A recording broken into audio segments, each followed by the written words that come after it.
Hello everyone, welcome back to Rolling Solo. My name is Adam Smith, and this is the solo overview video for Sword and Sorcery. We are just about to get into playthrough, but the first thing I want to do is bridge the gap between the solo setup and the solo playthrough. I want to help you guys understand the general rules of the game and at a high level. I don't want to go right down nitty-gritty detail, but I want to give you guys an idea of the round sequence, the game sequence, the different phases of the game and stuff like that. So when we move into the playthrough, nobody gets confused or lost, because there are some things to note. And for those of you that don't have the game in front of you, I think this is going to be really helpful. So the really cool thing about Sword and Sorcery is it has an actual reference sheet in the box, which is really, really great, because I love when a game has a reference sheet, because it means it typically has a game sequence or some type of layout in terms of how the game progresses, and that's huge for learning a game. So because you guys are watching this through a video, I'm going to go through this and give you guys a rough example of each. Without getting too nitty-gritty, I'll do my best to kind of keep it high level. So the first thing in the game sequence is going to be the time phase. So the time phase is going to be almost completely ignored. Actually, it is completely ignored when you first start a game. You're not going to have to worry about it at all, at least in this prologue. I don't know if events in the future, when you have more things going on with your characters, that time phase may come into play, but that time phase only incorporates things like effects cleanups, powers refreshing, powers cooldown, and soul enhancements, as well as resurrection. So a lot of that stuff isn't going to apply on your first round of, or first phase of your first round of a game. And being that this is a prologue, definitely not going to apply. So we're going to ignore this for the first run through, but we'll be using this as we go through the playthrough. So we ignore that to start, then we move right into the battle phase. Battle phase is the meat of the game. This is where you do your actions, and you're going to repeat it for each hero, meaning you just continually to go through your hero turn for each hero. Each hero activates on its own, one at a time, fully, and then is resolved. When it's resolved, you take the bookmark token, you flip it over, and you just close it up. That's your way of denoting that that character has used all its actions, or is at least considered done its turn, or just it's done in general. But you have to pick one at a time. So I could pick to go with Sheld, I could pick to go with Samira, or I could pick to go with Almanor here. So as soon as I do, I flip his bookmark token when he's done. As soon as I'm done with her, I flip hers. And as soon as I flip his, he's done. And then at that point, we move from the battle phase down to the event phase. Now, there is one little caveat to this, guys, and this is where some people could miss this or misinterpret it. When you're in the battle phase itself, there's actually two mini phases happening. One is the hero turn, which I just talked about. The next is the enemy turn, okay? So what's happening is you're activating a hero. So we'll activate somebody like Sheld. He will go ahead and use all his actions. He can use actions like this right here denotes his action a limit, so he's allowed to have one action. Not very much when you start the game. But that one action means anything from this pool of activities right here. So that's either movement, combat, or a whole host of one of these weird kind of situational actions. But what he can do is he can use unlimited free actions to do other things like opening doors, picking up and dropping things, or evading monsters that happen to be in a space that he doesn't want to be next to anymore or engaged with. So that's essentially all that. So let's say, for instance, we'd activated Sheld, he'd used one action. Let's say he moved, so he'd use this activity up here, which is his one action, which is represented in gold. He's now spent that. Maybe he did some fighting, so he goes ahead and does a fight combat, which combat right there is in red. So he's got the ability to essentially initiate one combat, so he goes ahead and fights. Now essentially he's done, because actions really bounce between the action token or icon here and the combat action here. But he could still do some free actions. So let's say hypothetically he opens some doors and whatnot in amongst all that. That's great. Now his turn is done. He has nothing else he can do. He's burnt out everything. Now the hero turn for him is done. You don't just go ahead and flip this token over right away. The first thing you do when your turn is done is you go to the enemy turn. It says if enemies are in play, draw an encounter card and resolve it. Encounter cards are these cards right up here. So every single time there is an enemy still on the board, if I end a hero turn, I have to pull an encounter card. That encounter card may or may not activate or force me to use an enemy on the board in order to do something nasty. So you have to keep that in mind, that at the end of every single hero's turn, as it goes through, in a round, you're going to be having encounter. So if I'm playing three heroes, I'm going to have potentially at the highest, three encounter cards get pulled. As long as there's enemies on the board, I'm still pulling those encounter cards at the end of every hero turn. But if there isn't and we wipe out all the enemies, that enemy step right here just disappears. All right, so keep that in mind, because that's a huge rule. So we're going through the battle phase. You always do a hero turn, one at a time. Then you do an enemy turn. Then you do the next hero. Then you do an enemy turn. Then you do the next hero, enemy turn. At that point, 3 times through, for me anyway, playing with 3 heroes, all my bookmarks are flipped over and I'm done the battle phase. Then you move into the event phase. If a top event card is unrevealed, draw and resolve the card. Then place it revealed on the top of the deck. Night and day are totally separate events which must be placed beside the event deck once resolved. So that's why when we started off the round in the scenario setup, we put the night card to the side. This thing stays in play, meaning that this whole scenario currently is in night phase. In other words, it's an ongoing effect that only changes when we finally pull the day phase card from this pile. Then it kind of takes its place and it's gone. So all of these particular events, along whatever's on the card, applies always, as well as whatever's in the storybook for the prologue quest. So there might be additional rules that say in the night phase. Remember when we read the rules from the last video that it said every single time you make an attack as a hero, you are -1 hit? That's going to happen as long as this night card is in play. We have to remember that. Once the day card comes out, I believe it washes that away, which will be huge for us. So anyway, that's that. This right here is just the event deck, and that's what this one is referring to. When you get to this event phase, then you says, if the top card is unrevealed, draw and resolve the card. So at this point, if we went through all 3 hero turns with our characters and we were done, we'd come over here to the event deck and we'd take this event card and we'd flip it over, we'd look at it, and we'd place it on top of the event deck. So in other words, you've got a face-up card sitting on top of the event deck. Then we'd go ahead, activate whatever it says, do whatever it says, and then we'd start it back at the time phase, go through all the battle phase again, and then come to the event phase again. Or sorry, we go through the time phase, then the battle phase, yes, and then back to the event phase. When we come back to the event phase for the second time in the second round, then we would read this differently. It would say, if the top event card is unrevealed, draw and resolve the card. Then place it revealed on top of the deck. This wouldn't apply anymore. Why? Because we had gone ahead and flipped this card and it was sitting face up on this deck already. So there would be already a revealed face up card. And this is saying if there's an unrevealed card. So then we skip down past all this and it says, otherwise, discard the top revealed card. Meaning this card from the first round would have been face up. On the second round, it's going to get tossed and discarded. Meaning that there'll just be another, so this card would get tossed, it would be face up, but I'm not going to show it because I don't want to spoil anything. But this basically would be saying just like this. What it's doing is every second round, you're going to see a new card, a new event card's effects come into play. That's essentially the mindset you have to remember. And that's it. That's essentially the game sequence. Now, if we want to talk about the actual individual things that you can do in here, we kind of went over those really quick, like movement, combat, all your little abilities and actions, all that kind of stuff. There's also some golden rules which are good to think about. So all rules detailed on cards take priority over manuals and may change or replace what is written there. So remember, if we see something on a card that we're arguing with in terms of the rule book, the card takes precedence. No dice can be re-rolled more than once, no matter how many effects may allow it. Except for the event deck, any other deck or token pile must be reshuffled with its discard pile when it runs out of cards, tokens, and game requires to draw from it. A character cannot gain the same bonus or penalty from the same effect twice. And then what we have on the rest of the card, which I don't really need to go through until we see these situationally, is just the combat system. It just tells us how we're supposed to go through things. It's really good, actually, as it lets you know when you're doing a fight in your hit stage, you're rolling to actually get hits. And stuff like that. Let me see what it says. Moving into an area with one or more enemies makes the hero engaged in combat. He may only target and attack enemies in his area regardless of the range of weapons, items, or powers. So that's pretty cool. So once you become engaged, then you're focused on the enemies that are still in your area. The hit stage there will tell you that you're going to roll dice.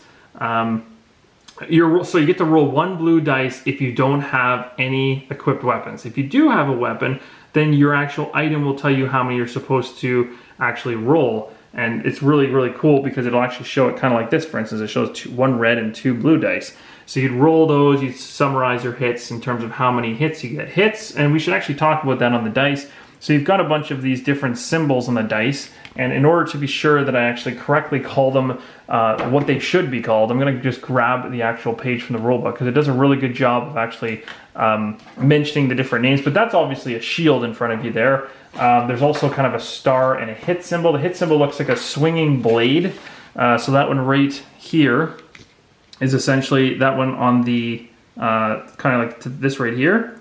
It kind of looks like a swing and it got hit with a little hit reaction there. That's considered a hit, and that's what you want to see when you're doing, it's considered a successful hit, and that's what you want to see when you're actually playing the game. So if you can actually land that symbol right there on the bottom, that's the one you want to land on. The one above it is a trigger for some magical properties of an item. So for instance, I think he has a lot of things where, yeah, you can see right there, there's a little star. So if he gets that star and a bolt, when he's doing this drain life, he could potentially get and he can get lethal 3 on something, which is crazy.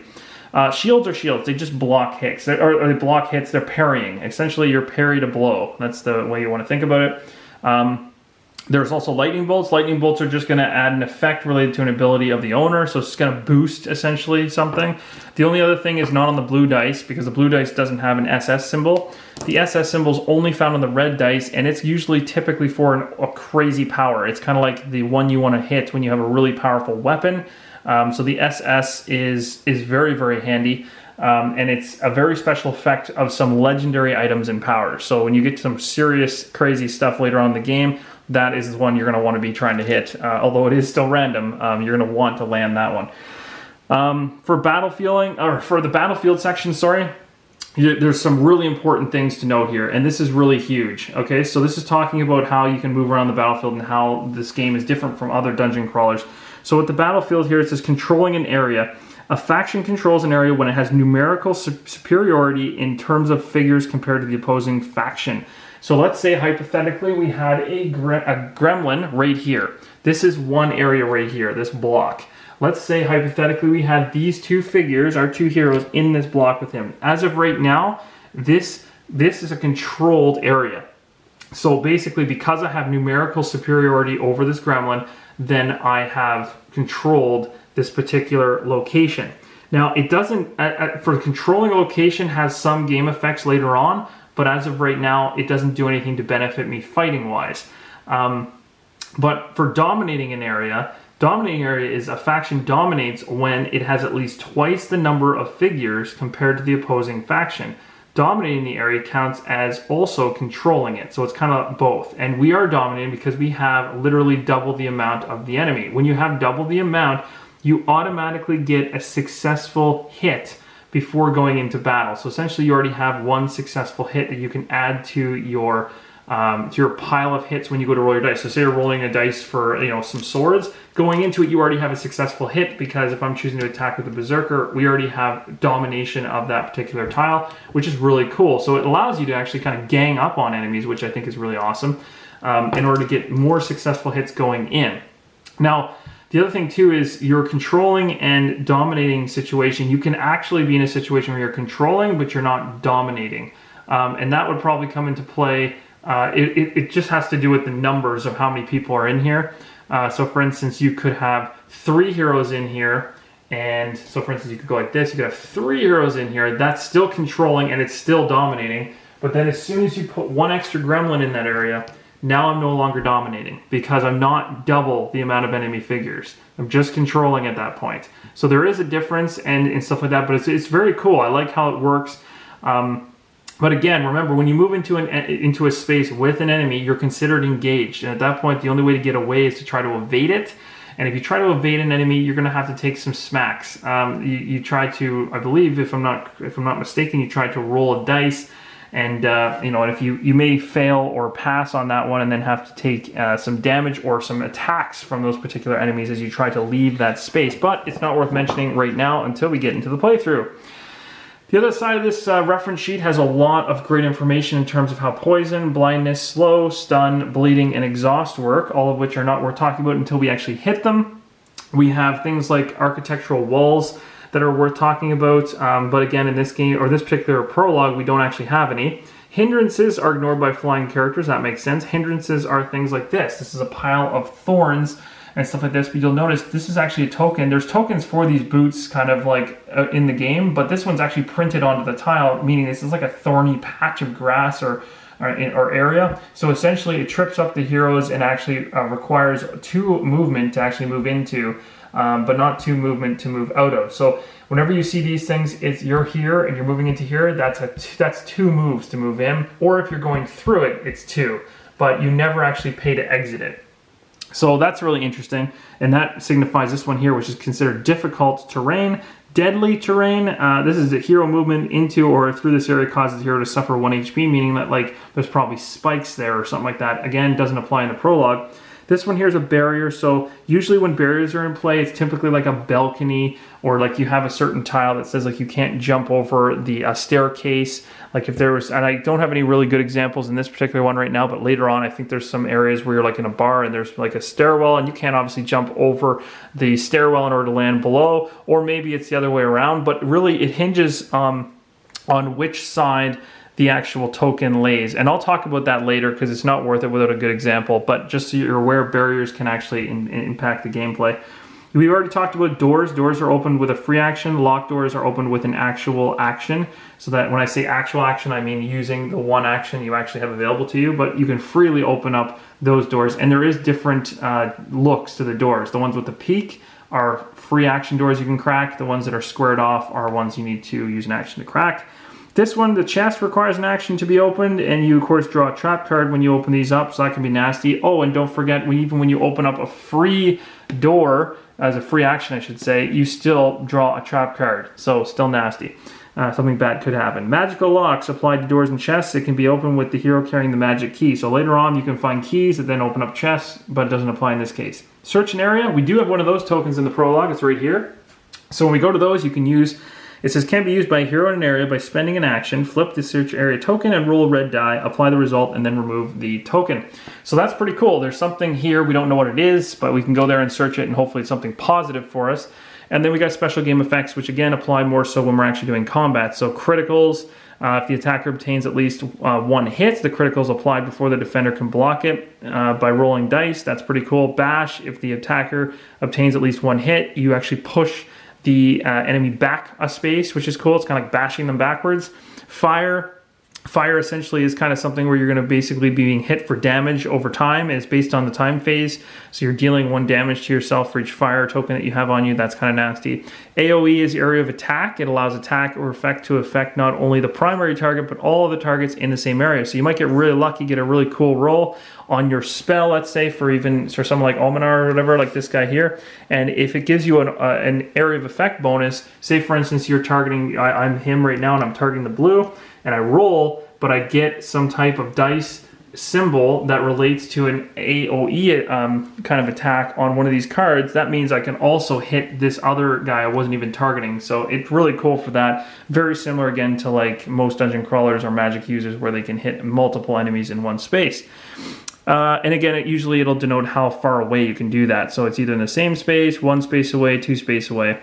Just so you guys are aware of these little bracket things, this is just talking about range. So range is just, if it shows 1, it means it's 1 tile away. If it's 2, it means it's 2 tiles away. You can never see further than 5 tiles away. 5 is the furthest line of sight you can see. And also, in addition to talking about line of sight, if your character was here, you use these sight markers in order to see line of sight. So if I'm sitting here, this sight marker can see this sight marker, this sight marker, this sight marker, but it cannot see this sight marker. And you actually have to be able to draw a line in order to see it. Another thing to note about the shadow tokens, they're really reactive, because shadow tokens come into play as soon as you can see the sight marker that the shadow token is in, then this shadow token resolves immediately regardless of what else is going on. So for instance, if I'm using movement and I have 3 movement with Almanar and I went 1, I use a free action to open the door and I go 2, I still have an action, but I stop dead in my tracks right now and resolve this shadow token, because as of right now, my line of sight is dead on with this guy. So I got to resolve this shadow token, find out which enemies show up there, and then I can continue with my turn.